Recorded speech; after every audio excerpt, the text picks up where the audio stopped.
আসসালামু আলাইকুম। আশা করি আপনারা সবাই ভালো আছেন।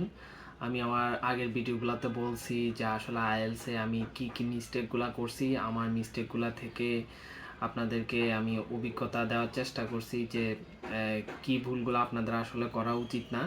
আমার যারা ছোট ভাই বোন আছেন তাদেরকে বলবো যে আপনারা ভিডিওগুলো দেখলে বুঝতে পারবেন আসলে আইএলসের যারা প্রিপারেশন নিচ্ছেন তাদেরকে আসলে কেমন করে প্রিপারেশন নেওয়া উচিত, কি মিস্টেকগুলো কখনোই না করা উচিত, যে মিস্টেকগুলো আমি করে আসছি। তো আমার আগের ভিডিওগুলো দেখলে আপনারা সেটা বুঝতে পারবেন। তো আপনারা সবাই জানেন যে আমি 17 তারিখে আমার LNW দিয়েছি এবং স্পিকিং দিয়েছি 15 তারিখ, এবং আমার রেজাল্ট আসছে 30 তারিখ। আজকে 31, কালকেই গতকালকেই আমার রেজাল্টটা পাবলিশ হয়েছে। তো আমি আপনাদেরকে আমার রেজাল্টটা দেখাই।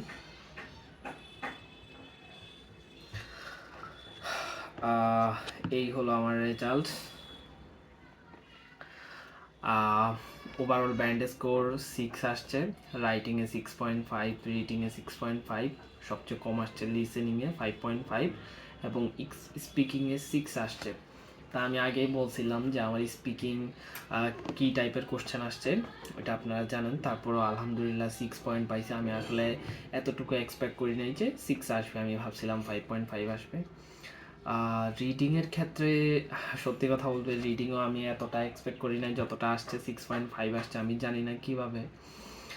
আর রাইটিং ঠিকই আছে, রাইটিং আমি ভালোভাবেই লিখছি। রাইটিংয়ে যাওয়ার আগে আমি অনেক প্রস্তুতি নিয়েছি, আপনাদেরকে সেটা আমি শেয়ার করছি আমি রাইটিংয়ের জন্য কি করছি অ্যাটলিস্ট। তারপর সংক্ষেপে একটা কথা বলে নিই, রাইটিংয়ের জন্য আমি অ্যাটলিস্ট প্রতিদিন 2টা করে টাস্ক 1 এবং 2টা করে টাস্ক 2 লিখছি, মানে প্রতিদিন।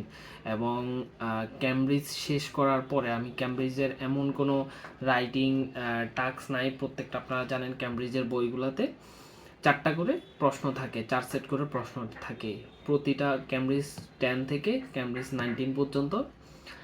এই যতগুলো বই আছে সবগুলার রাইটিং আমি কমপ্লিট করছি। কমপ্লিট করার পরে আমি প্রতিদিন চ্যাট জিপিটি থেকে নতুন কোশ্চেন নিতাম, সেটা সলভ করতাম, চ্যাট জিপিটিকে আমি দেখাইতাম।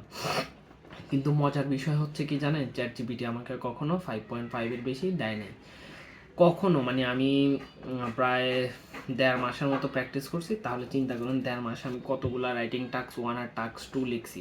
এরপরও আমি কখনোই 6 পয়েন্ট তো দূর, 5.5-এর বেশি আমি কখনোই পাই নাই। এটাই হচ্ছে সত্যি কথা। তো আমি যখন আমার স্যারকে বললাম, তিনি বলল এটা আসলে একটা স্বাভাবিক ব্যাপার। চ্যাট জিপিটি অন্য স্টুডেন্ট যারা আছে, যারা খুব ভালো রাইটিং করে তাদেরকেও 5.5-এর বেশি দেয় না। তো এটাই হচ্ছে মেইন রিজন আমার মনে হয়। তো আপনারা যদি চ্যাট জিপিটি থেকে প্রশ্ন নিয়ে লেখেন বা অন্য কোথাও থেকে প্রশ্ন নিয়ে লেখেন, আপনারা যদি চ্যাট জিপিটি থেকে চেক করান, যদি 5.5 আসে তাহলে কংগ্রাচুলেশন, আপনি বুঝবেন আপনার মেইন এক্সামে 6 বা 6.5-এর উপরে আপনার পয়েন্ট আসবে। আর যদি 5 পান তাহলে ভাববেন আপনার 6 পয়েন্ট থাকবেই। তো আমার তো আইএলস এক্সাম শেষ। আমি আসলে আপনাদেরকে দেখানোর চেষ্টা করতেছি আমি যাওয়া পর্যন্ত আসলে আমি কতগুলো স্টেপ পার করতেছি, কতগুলো স্টেপের মধ্যে দিয়ে আমাকে যাইতে হচ্ছে। তো একটা স্টেপ আপনাদেরকে শেয়ার করতেছি, একটা স্টেপস এক্সপিরিয়েন্স করে আপনাদেরকে আমার সেই এক্সপিরিয়েন্স থেকে বলার চেষ্টা করতেছি।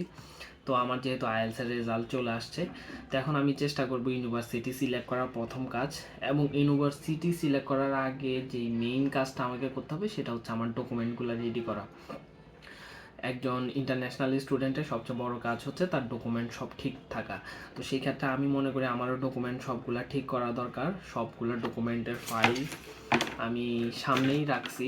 আমি যদি দেখাই আপনাদেরকে, এই যে আমার ডকুমেন্টের ফাইলগুলা, এখানে সমস্ত আমার একাডেমিক ট্রান্সক্রিপ্ট, সার্টিফিকেট, যা যা ডকুমেন্ট দরকার, পাসপোর্ট সব আছে। এখন শুধু আমার এগুলাকে অর্গানাইজ করতে হবে এবং দেখতে হবে কোথাও কোনো ভুল আছে কিনা। যদি ভুল থাকে সেক্ষেত্রে আমার অনেকটা মানে আবার ঝামেলা পোহাতে হবে।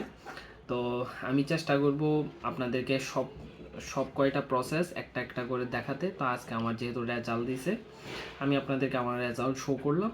এরপর আমি যখন ইউনিভার্সিটিতে অ্যাপ্লাই করব বা কোনো এজেন্সিতে যাব এবং কি নেক্সট কোনো স্টেপ নিলে সেটাও আপনাদের সাথে শেয়ার করব। তো আমার সাথে থাকবেন। আজকের মতো এ পর্যন্তই। আসসালামু আলাইকুম।